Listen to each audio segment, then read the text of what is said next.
14. Arturo reflexionaría ya con edad madura sobre la imagen que tenía de El Purga, como atendiendo a unas voces, acompañado de una elevación en sus conocimientos musicales, como si realmente le dictasen qué acorde debía poner en cada momento para acompañar a un cantaor flamenco, sin tener conocimientos de teoría musical, que haría necesidad de saber la melodía y otros conceptos, que el primo de El Largo no disponía. No obstante, trabajó con El Largo en el taller flamenco, desde bien temprano, compartiendo el secreto del entierro prematuro, del que estaba desde joven jubilado por enfermedad mental. El Purga, con su silencio, contribuyó a enterrar el secreto de la homosexualidad de José Carlos, que ya con 2 hijas y con una gran fortuna, le dio cobertura moral también al indio,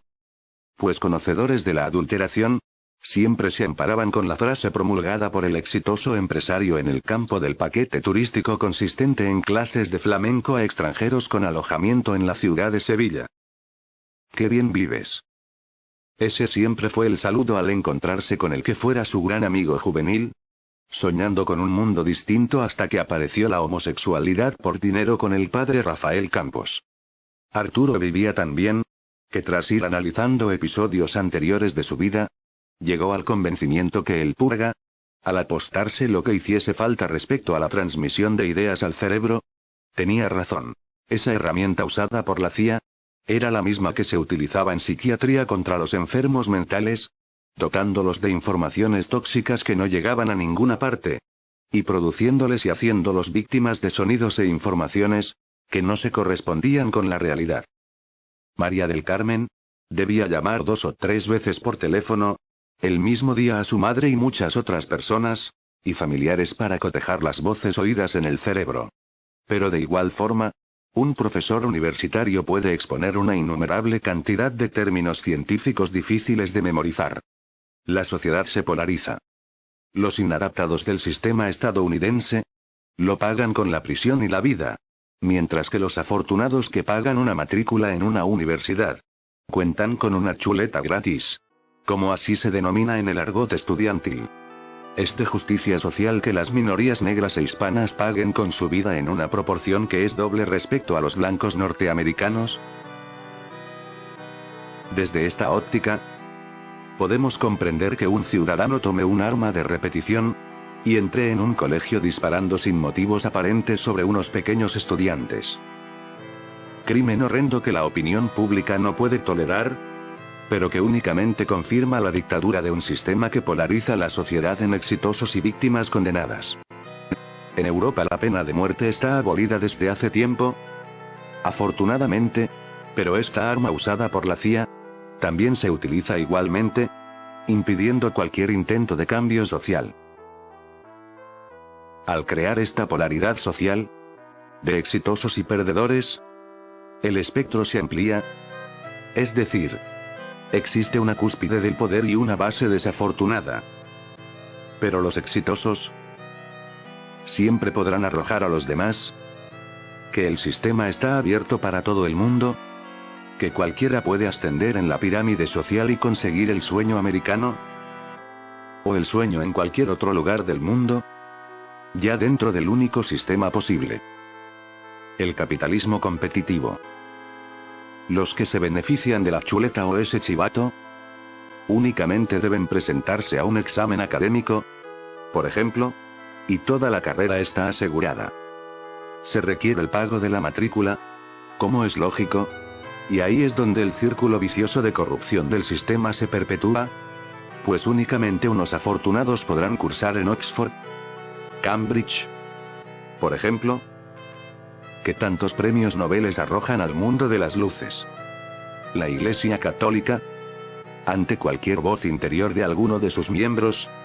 siempre arrojará que es el Espíritu Santo quien ha hablado, pues a ningún seminarista que estudie para sacerdote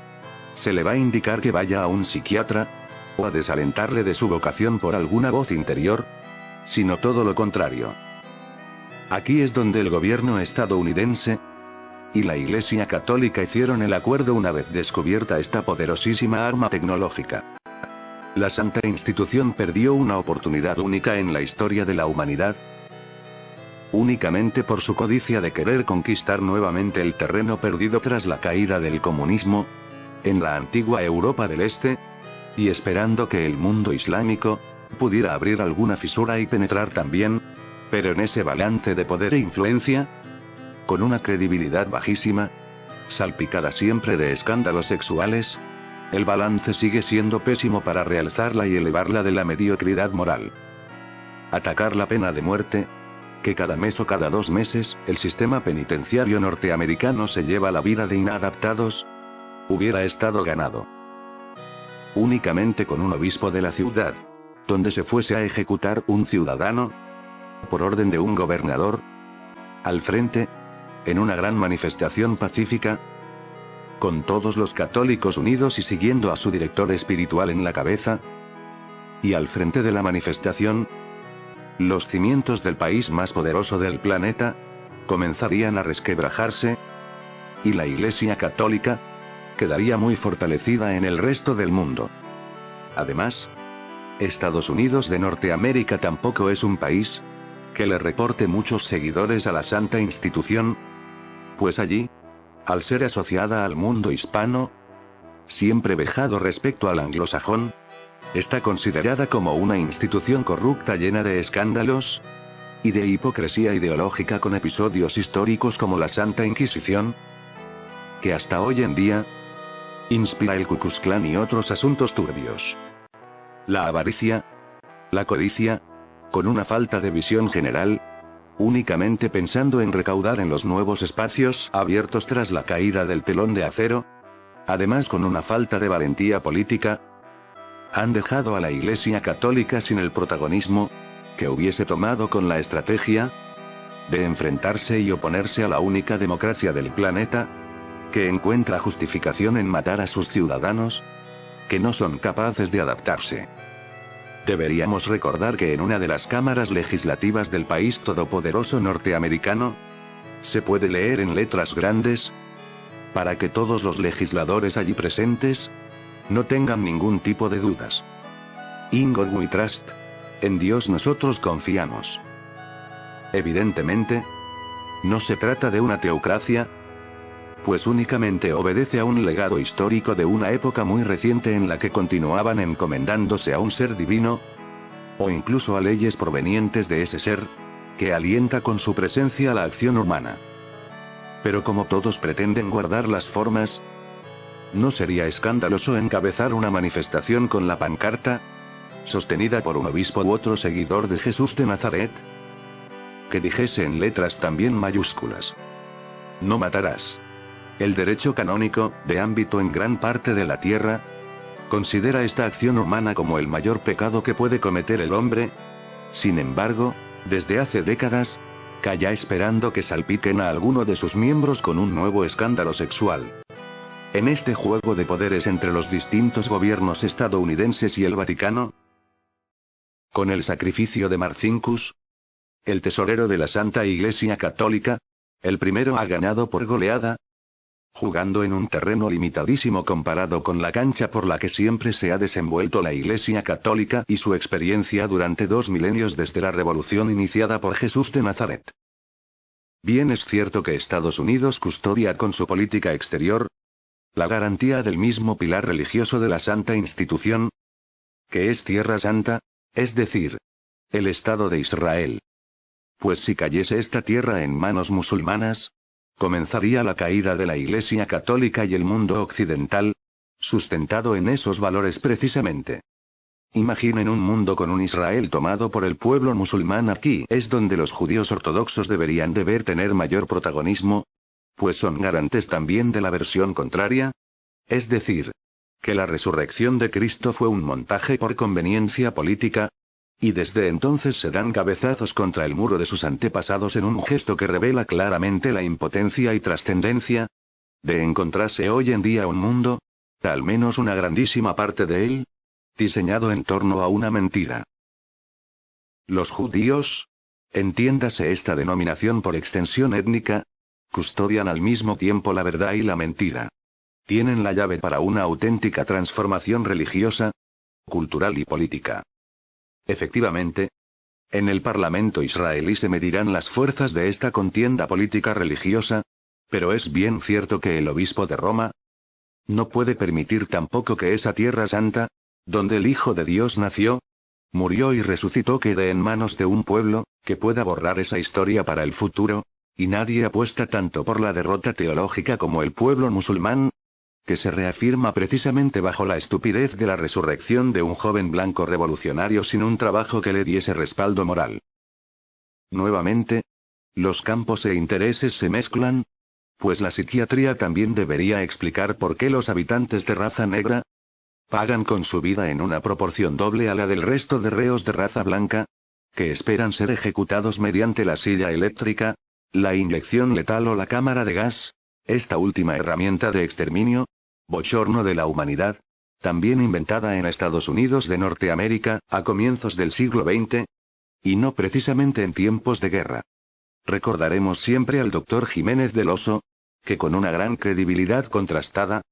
y convencimiento, nos deleitaba con los fenómenos paranormales. Es curiosa la propia denominación de parapsicología, escondiendo una rama del conocimiento oculta por intereses políticos y económicos, pero que ahora sale a la luz, pues obedece a una tecnología escondida, no revelada, que impide la transformación social y perpetúa el sistema capitalista mediante esa polarización y amplitud del espectro social, pero condenando más aún a los pobres, y los que no tienen acceso a pagarse una universidad, no solo en países ricos, sino también el resto del mundo. Con la tecnología desarrollada desde que los científicos están tocando las cadenas de ADN y ARN, que no son más que el lenguaje molecular de la vida, no solo se pueden oír voces en el cerebro, como así aseguran aterrados los enfermos mentales, sino también contemplar imágenes que suplantan la información obtenida por la vista en un momento determinado, o incluso combinando ambas informaciones, pues el proceso de descodificación de la información almacenada en el cerebro se comporta del mismo modo que la información que permanece en estado latente en el disco duro de un ordenador. De este modo, por onda, se pueden hacer llegar las informaciones a los centros neuronales determinados, los cuales son activados por unos dispositivos artificiales anclados allí, llegados al sujeto mediante la ingesta inconsciente y que se aloja en unos conjuntos de células diana por algún tipo de afinidad bioquímica, que al reconocer los grupos proteicos determinados, se adhiere al conjunto neuronal y en ese momento forma parte del entorno electroquímico del cerebro. El psiquiatra ya está en poder del paciente. Si no ingiriera la medicación, se le desencadenaría un conjunto de alucinaciones auditivas e incluso visuales, para que nunca estuviera en entredicho la propia ciencia médica psiquiátrica, que se expresaría legalmente y administrativamente en la percepción de una prestación económica, como medida compensatoria, al quedar excluido el individuo del sistema social general, ya fuera por motivos ideológicos o conductuales, estos últimos también desencadenados por no aceptar el sistema.